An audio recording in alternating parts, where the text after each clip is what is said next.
बिस्मिल्लाहिर्रहमानिर्रहीम। शुरू करता हूँ अल्लाह के पाक नाम से जो बहुत बड़ा मेहरबान नहायत रहने वाला है। दोस्तों, बहनों, भाइयों, बुजुर्गों, अस्सलाम वालेकुम वरहमतुल्लाहि वबरकातुहू। हमारी इस सीरीज में हम सुल्तान बबरस की किस्त नंबर 7 में हम आपको खुशामदीद कहते हैं। तो दोस्तों, हम बात कल कर रहे थे इब्ने वर्का और बंद कुदूरी की। तो इब्ने वर्का बंद कुदूरी इस बात पर मुस्कुराया, मैं तुम्हारे जज्बे की दिली तौर पर कदर करता हूँ और शुक्रगुजार हूँ। तुम्हारी हौसला अफजाई ही मेरे लिए काफ़ी है। तुम्हारी यही आदत तो मेरे दिल को तड़पा कर रख देती है। तुम ऐसा करो कि मुझसे कुछ रकम बतौर कर्ज ले लो और रुई नकद कीमत में खरीद लो। मेरा ख्याल है कि उधार की निस्बत नकद खरीदारी में तुम फायदे में रहोगे। अली बिन वर्का ने पेशकश की, इसमें तुम्हारा क्या मुफाद होगा? देखो, अब दिल जलाने वाली बातें मत करो। मैं तुम्हें रकम बतौर कर्ज दे रहा हूं ताकि किसी मफाद के तहत। अली बिन वर्का ने मसनूई गुस्से में कदूरी को बोला। देखो इब्ने वर्का, बंद कदूरी संजीदगी से बोला, मैं पहले ही मकरूज हूं, बहुत ज्यादा मकरूज हूं।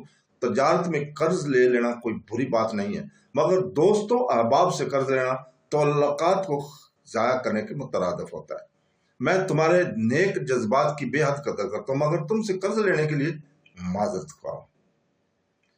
बरादर, अली बरकान तेजी से बोला, इसमें कोई शक नहीं, कर्ज से अच्छी भली दोस्ती तबाह हो जाती है, मगर यह सिर्फ इसी सूरत में होता है जब कर्जदार कर्ज लुटाने की नीयत ही ना रखता हो। मैं तुम्हें अच्छी तरह से जानता हूं, मगर मैं दोस्तों से कर्ज नहीं लेना चाहता। यह अपनाहियत वाली बातें नहीं, बल्कि मेरे ख्याल में तुम्हें बेकार में जिद पर तुले हुए।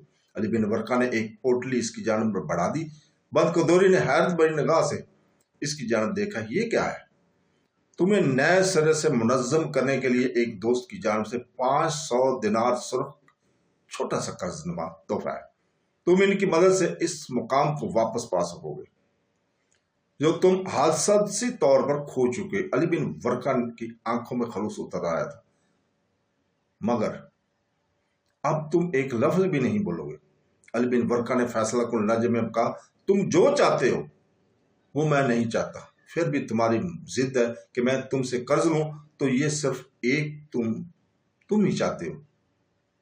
एक ही सूरत में हो सकता है कि तुम मेरे इस कारोबार में साझेदार बन जाओ। नफा की सूरत में मुझे जो कुछ मिलेगा वो तुम्हें नसफ लेना पड़ेगा, उसका आधा लेना पड़ेगा। मैंने तुम्हें इस नीयत से कर्ज नहीं दिया कि मैं नफा की सूरत में इसमें हिस्सा लूं। ये मेरा आखिरी फैसला, और दूसरी सूरत में मैं तुमसे कर्ज लेने से कासर हूं। बंद कदारी अड़ गया और अली बिन वर्का खामोश हो गया। चलो ठीक है, अगर तुम ऐसा चाहते हो तो मैं ऐसे ही समझी। अली बिन वर्का ने हथियार डाल दिए। इन दोनों में कुछ देर इधर उधर की बातें होती रही। इसके बाद अली बिन वर्का ने इजाजत ली और वापस लौट गया।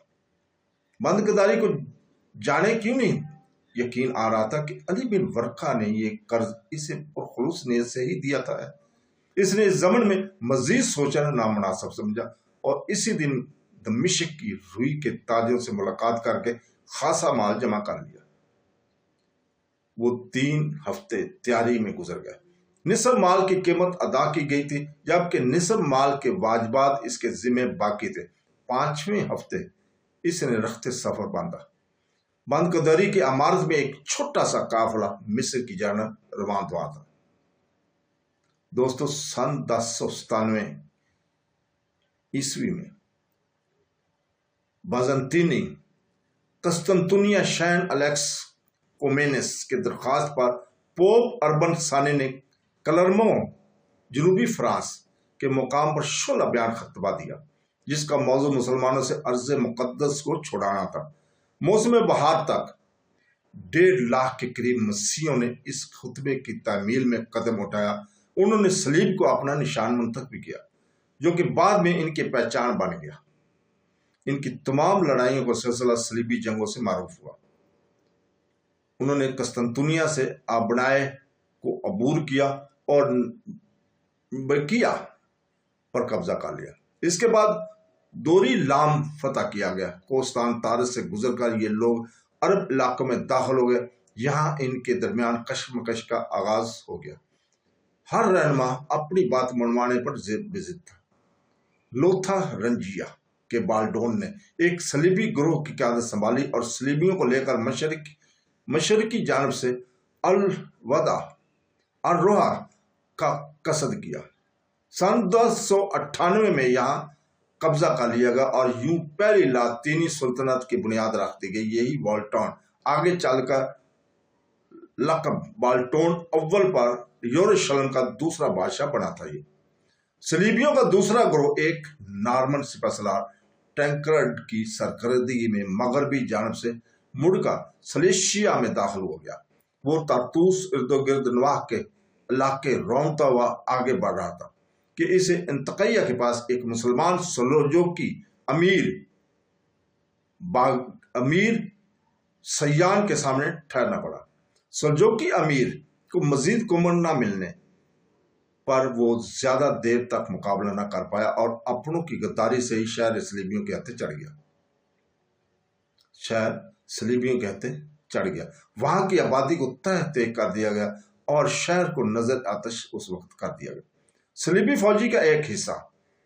فوج کا ایک حصہ کاؤنٹ ریان سینٹ جلزبابی کی زیر قیادت وادی آسی کے راستے آگے بڑھ رہا تھا۔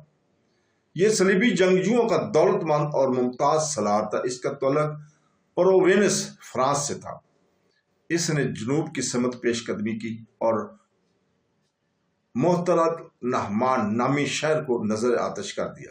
یہ ابو العلا میری متفی 1057 عیسوی کا وطن تھا، جو کہ ایک مایا ناز نابینا شہر تھا۔ اس نے حسن القرار پر قبضہ کر لیا اور کچھ آگے چل کر ایک وسیع میدانی علاقے میں ایک نئی صلیبی آبادی قائم کی، جو کہ دریائے آسی کے کنارے واقع تھا۔ اس نئے شہر کا نام کریکدا شولیز رکھا گیا۔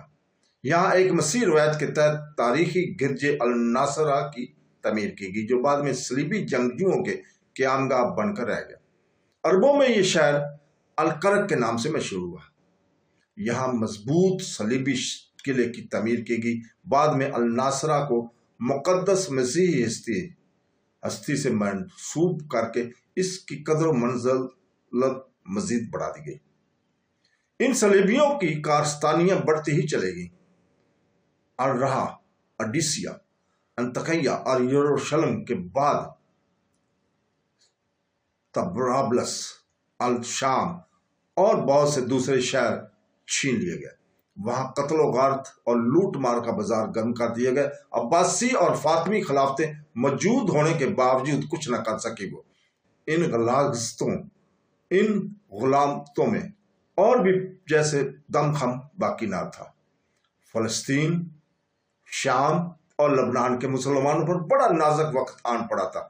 وہ کئی برسوں تک مسیح وحشانہ مظالم کی چکی میں پستے رہے۔ آخر غیرت حق کی حرکت ہوئی اور ایک چھوٹے سے مسلمان حکمران کو ان کے مقابلے میں لا کھڑا کیا۔ یہ مجاہد حلب اور موصل کا حکمران عماد الدین زنگی تھا۔ اس نے صلیبیوں کو پے در پہ شکستیں دے کر بہت سے شہر اور علاقے ان سے صلیبیوں سے واپس لے لیے، لیکن وہ اپنے مقصد کو جاری نہ رکھ سکا۔ اور 541 عیسوی 1146 کو ایک بدبخت غلام نے اس کا چراغ حیات گل کر دیا۔